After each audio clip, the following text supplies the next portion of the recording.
Assalamualaikum dan salam sejahtera saya ucapkan kepada Encik Mustafa bin Kamal Alias serta rakan-rakan sekalian. Kumpulan kami akan menyampaikan aspirasi dan hala tuju pendidikan serta implikasinya terhadap guru berjiwa pendidik. Sebelum dimulakan perbincangan kami dalam tajuk ini, saya akan memperkenalkan diri dan ahli kumpulan saya. Saya, Syaiful Azli bin Syaiful Nizam bersama dengan Ni Aiman Syazwan bin Ni Azman dan Aisyah Azrina binti Zaili. Selesai sesi pengenalan sebentar tadi, maka ayuhlah kita bergerak kepada topik perbincangan kita. Pertama ialah berkaitan dengan Pelan Pembangunan Pendidikan di Malaysia atau secara ringkasnya PPPM. PPPM dirangka sebagai satu pelan tindakan untuk melaksanakan transformasi dalam sistem pendidikan di Malaysia. Pelan ini bertujuan untuk meningkatkan prestasi murid. Selain itu, ia juga untuk meningkatkan pandangan ibu bapa serta masyarakat terhadap dasar pendidikan negara. Akhir sekali ialah ianya sebagai satu persiapan kepada generasi muda sebagai satu wadah untuk menghadapi keperluan abad ke-21.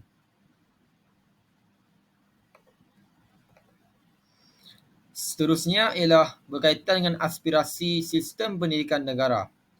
Aspirasi pendidikan ialah usaha kerajaan dalam membangunkan sistem pendidikan negara Malaysia. Aspirasi sistem pendidikan ini merupakan satu perkara yang amat penting dalam negara Malaysia. Pelan Pembangunan Pendidikan Malaysia atau PPPM 2013-2025 mempunyai tujuan untuk mencapai 5 keberhasilan iaitu aspek akses, kualiti, equity, perpaduan dan kecekapan. Dalam membangunkan masyarakat yang berpendidikan, kerajaan cuba memantapkan dan memajukan sistem pendidikan negara walaupun terdapat pelbagai kekangan.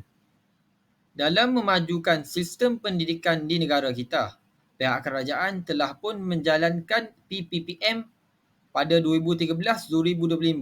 Salah satu aspeknya ialah equity untuk semua murid. Equity untuk semua murid ialah sistem pendidikan yang memberi ruang kepada semua kanak-kanak, iaitu kanak-kanak ini termasuklah etnik yang berbeza, tempat atau latar belakang sosioekonomi yang berbeza. Menjelang tahun 2020, sistem pendidikan di Malaysia bertujuan untuk mengurangkan atau mengubah perbezaan sosioekonomi antara bandar dengan luar bandar. Sistem pendidikan ini juga cuba mengatasi jurang jantina iaitu antara lelaki dengan perempuan dalam pencapaian pendidikan. Dan akhir sekali ialah pihak kerajaan juga menyediakan mobiliti sosial kepada pelajar yang tidak berkemampuan dan membantu pelajar dalam mengubah nasibnya. Aspek equity ini telah memberi beberapa implikasi terhadap guru. Antaranya ialah guru mestilah mengadaptasi kaedah pengajaran supaya perkara yang diajar itu dapat difahami. Sebagai contohnya, jika di dalam sebuah kelas terdapat murid yang agak lemah daripada yang lain, maka guru hendaklah membimbing murid tersebut secara perlahan agar tidak ketinggalan. Selain itu, guru juga perlulah memahami budaya dan latar belakang sosial murid bagi menghormati dan memastikan pengajaran dan pembelajaran di dalam kelas berjalan dengan lancar. Aspirasi yang pertama ialah akses kepada kejayaan. Kementerian Pendidikan Malaysia telah berhasrat untuk mencapai 100% enrolment merentas semua peringkat pendidikan daripada prasekolah sehingga menengah atas apabila menjelang tahun 2020. Bagi memenuhi hasrat tersebut, Kementerian Pendidikan Malaysia perlu memberikan komitmen yang tinggi bagi memastikan tiada murid yang tercicir dan semua murid memenuhi standard yang minimum. Selain itu, setiap individu perlu diberi peluang pendidikan yang sama dan adil serta mereka berhak untuk memilih jenis sekolah untuk mereka belajar tanpa mengira latar belakang mereka.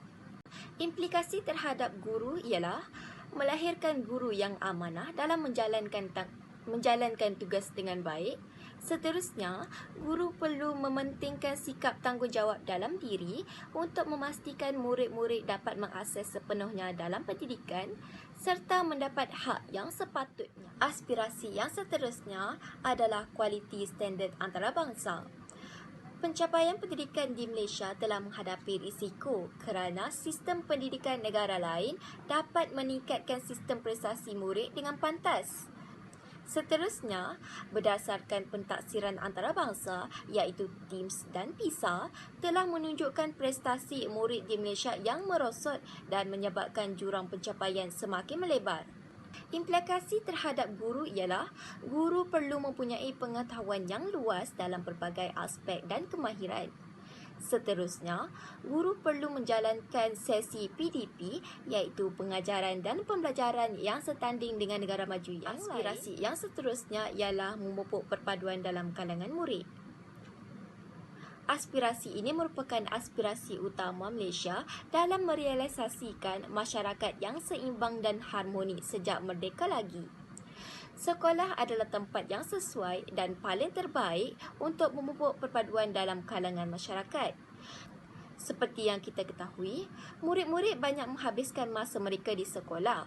Hal ini kerana sekolah merupakan tempat mereka menuntut ilmu sejak dari kecil lagi, iaitu semenjak mereka berusia 7 tahun sehingga 17 tahun. Namun, tidak dinafikan bahawa jurang antara kaum pada masa kini masih lagi terbatas. Implikasinya, guru perlu menerapkan amalan nilai murni sama ada di dalam maupun di luar bilik darjah.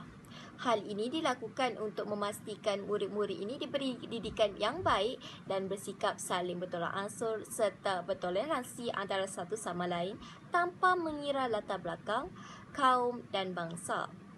Akhir sekali, guru perlu menunjukkan sikap atau contoh yang baik kepada murid-murid kerana guru merupakan suri teladan kepada murid-murid. Seterusnya, pelaksanaan berkecakapan tinggi. Perbelanjaan besar yang tekal dalam bajet persekutuan untuk pendidikan menunjukkan komitmen tinggi kerajaan Malaysia terhadap pendidikan.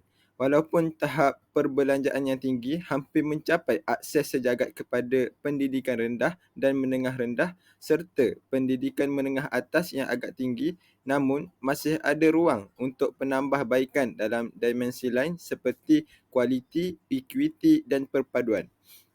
Dalam usaha kementerian mencapai aspirasi sistem pendidikan, pelaksanaannya akan dijalankan secara lebih bertanggungjawab dan akan menekankan penggunaan bajet yang diperuntukkan dengan lebih cekap dan berkesan bagi memaksimumkan keberhasilan murid. Akhir sekali, kerajaan juga komited untuk mengekalkan tahap pelaburan dalam sistem pendidikan sedia ada, iaitu lebih kurang 16% daripada bajet tahunan persekutuan. Tajuk seterusnya ialah implikasi nilai kecekapan terhadap guru. Terdapat 5 implikasi. Yang pertama ialah pengurusan pengajaran dan pembelajaran. Guru dapat menetapkan matlamat dan objektif yang ingin dicapaikan. Seterusnya, guru juga dapat menerapkan aspek profesionalisme guru di dalam kelas. Dan akhir sekali, kecekapan dalam pengurusan pembelajaran dapat dicapai dengan kebijaksanaan, penelitian, pengawalan, bimbingan, dorongan dan penilaian. Yang kedua ialah mempunyai wawasan. Guru dapat mencipta satu transformasi dalam aspek pendidikan dan mampu berinovasi. Seterusnya, guru perlu memikul amanah dengan mempunyai tahap standard yang tinggi selaras dengan hasrat PPPM. Implikasi yang ketiga ialah pembangunan profesionalisme. Guru berani untuk meneroka pelbagai ilmu baharu. Seterusnya, guru menggunakan pedagogi yang sesuai dengan perubahan keadaan persekitaran. Wujudnya sikap saling bekerjasama dan sikap terbuka dalam kalangan guru dan akhir sekali menambah baik amalan profesionalisme dalam kalangan guru. Implikasi yang keempat ialah menjadi suri teladan. Guru menjadi suri teladan kerana menghayati nilai dan perpaduan PPPM. Seterusnya, guru telah berjaya melahirkan masyarakat yang menghayati nilai. Akhir sekali, guru merupakan suri teladan kerana guru merupakan anjakan utama dalam membangunkan murid. Implikasi terakhir ialah kemahiran teknologi. Guru dapat mencipta sebuah pembelajaran yang bermakna mengikut isi kandungan mata pelajaran dengan kreatif. Seterusnya, guru dapat mencipta bahan bantu mengajar dengan menggunakan gabungan antara alat dan sumber semasa bagi mengoptimumkan pembelajaran. Dan akhir sekali, guru memahami isu masyarakat dan global serta bertanggungjawab dalam budaya digital. Baiklah, sebagai rumusannya, Standard Kualiti Pendidikan Malaysia merupakan satu panduan bagi memastikan taraf pengurusan dan pengajaran yang memuaskan dapat diwujudkan dan dikekalkan di institusi pendidikan. PPPM 2013 hingga 2025 dibangunkan sebagai satu pelan tindakan untuk meningkatkan prestasi murid sejajar dengan standard pendidikan antarabangsa dalam usaha mempersiapkan generasi muda Malaysia untuk menghadapi keperluan abad ke-21. SKPM dan PPPM memberi implikasi kepada kurikulum murid, guru, pemimpin dan latihan guru.